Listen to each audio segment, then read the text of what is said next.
The wildfires ravaging the Fontainebleau forest could be brought under control in the coming hours, according to local officials. Seine-et-Marne Prefect Pierre Horry said on Tuesday that the two fires are currently being contained by firefighters and that the next step will be to fully secure them. The improving situation is partly due to more favorable weather conditions. Winds, which have significantly weakened since the end of the night, are now making it easier for the hundreds of firefighters deployed on the ground to perform their duty. The main blaze, which broke out late Sunday afternoon, has already spread across more than 2,000 hectares. A second fire that started on Monday shortly before 3 p.m. near Fontainebleau destroyed an additional 300 to 400 hectares within just a few hours, according to authorities. Earlier, top officials, including Interior Minister Laurent Nunez, detailed that they suspect the fires were possibly an act of arson, which was confirmed when 2 arrests were made. Fontainebleau's public prosecutor said the 2 detained men admitted responsibility for starting the fire on Tuesday. The first, a young man born in 2007, who is a volunteer firefighter in the town, admitted to deliberately setting fire to dry twigs using a lighter and gasoline. The second, also born in 2007, acknowledged accidentally starting a fire after throwing away a cigarette butt.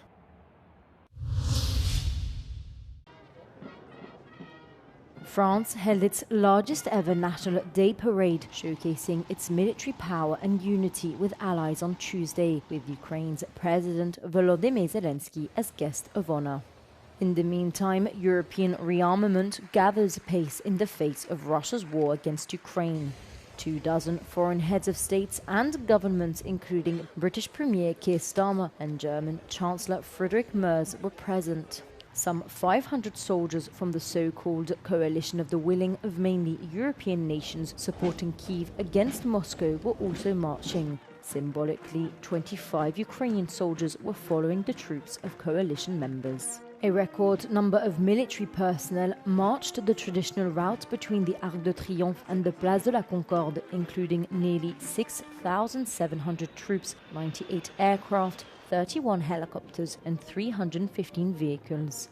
This year's parade was to illustrate France's rearmament, France's strategic autonomy and Europe's strategic awakening, said a French presidential official. This year also marks 10 years after a truck driver ploughed into crowds leaving a Bastille Day fireworks display in the city of Nice, killing 86 people and wounding more than 400. The 14th of July marks the 1789 storming of the Bastille fortress in the French Revolution.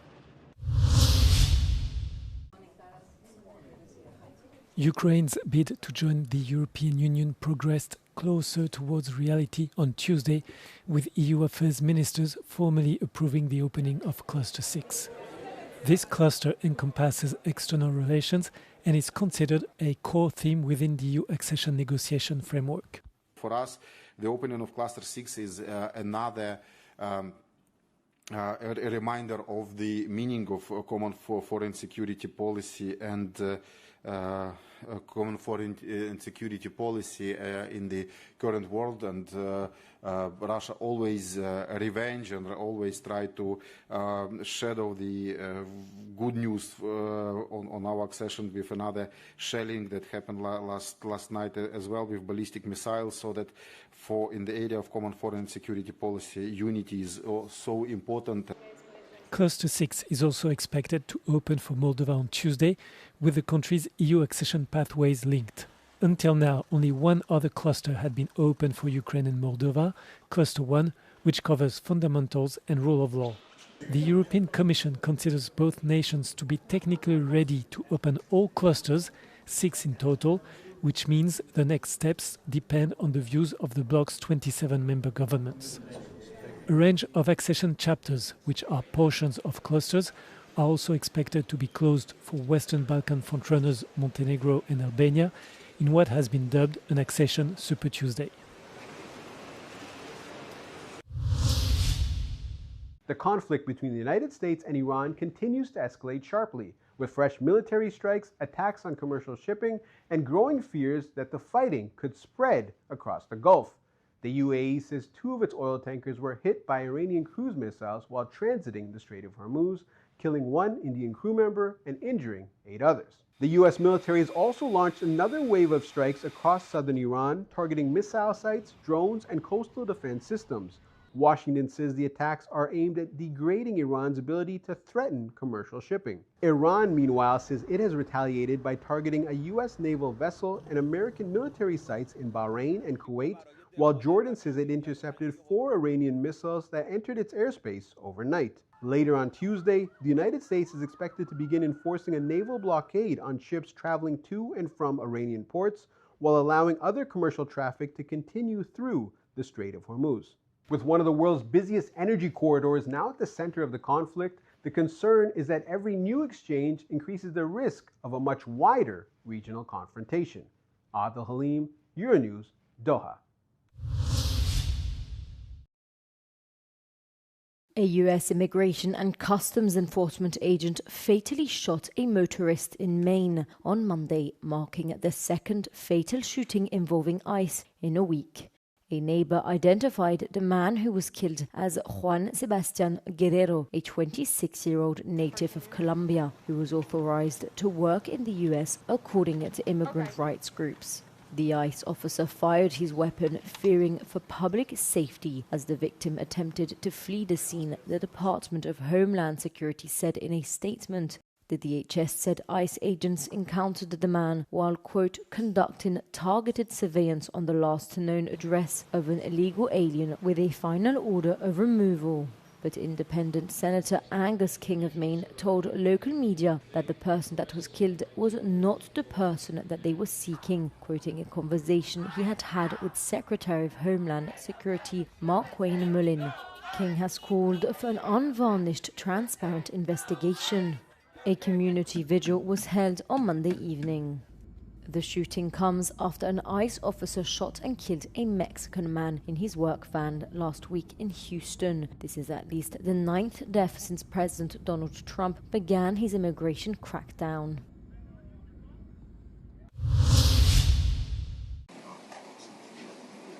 U.S. Secretary of State Marco Rubio has launched a sweeping campaign to undermine the International Criminal Court that could include further sanctions and other measures.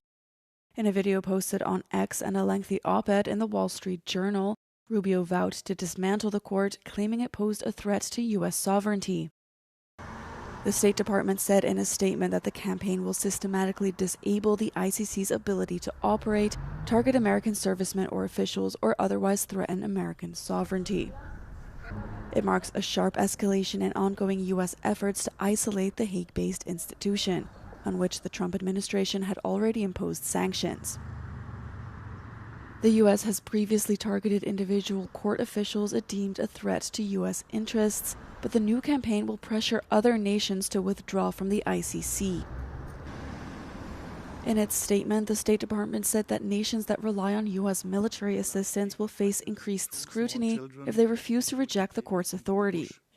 The ICC only has jurisdiction to investigate crimes committed in states that are party to the Rome Statute, the 2002 treaty that established the court. The court has never opened investigations into crimes committed on American soil, and the United States has not ratified the treaty. Andros, the second largest island in the Cyclades, is renowned for its long maritime tradition. However, a lesser-known aspect of the island is its exceptional local production of lemons, wine and dairy products. The Andros lemon is one of the island's most iconic products, celebrated every year with a dedicated lemon festival. Το λεμόνι είναι ο χρυσός της Άνδρου. Κάποια χρόνια ζούσαν οι άνθρωποι από τα λεμόνια, τώρα όχι. Αλλά θέλουμε να διατηρήσουμε την παράδοσή μας και ερχόμαστε κάθε χρόνο. From the 17th century until the mid-20th century, large quantities of Andros lemons were exported across the Mediterranean, Central Europe and Russia. Τα λεμόνια της Άνδρου ήταν εξακουστά και είχε μεγάλη παραγωγή, έφταναν μέχρι πάνω την Μαύρη Θάλασσα με καΐκια, έφευγαν από εδώ.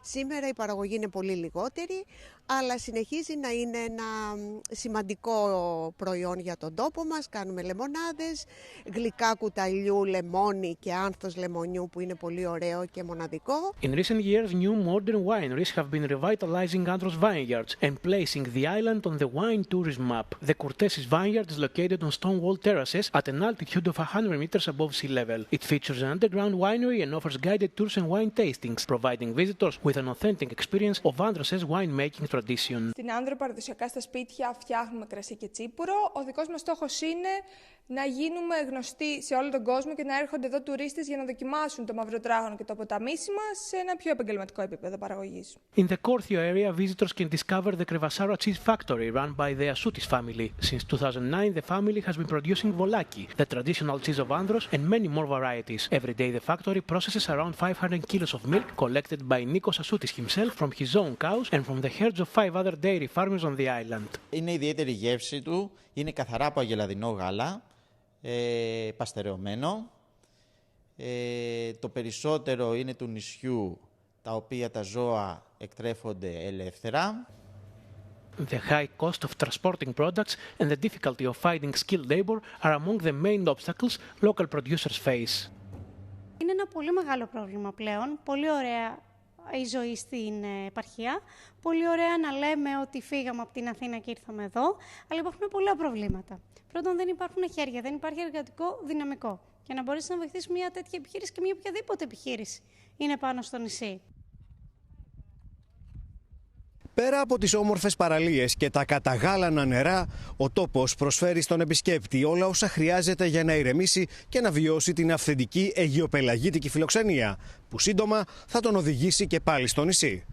Από την Άνδρο για το Euronews, Απόστολος Τάικος.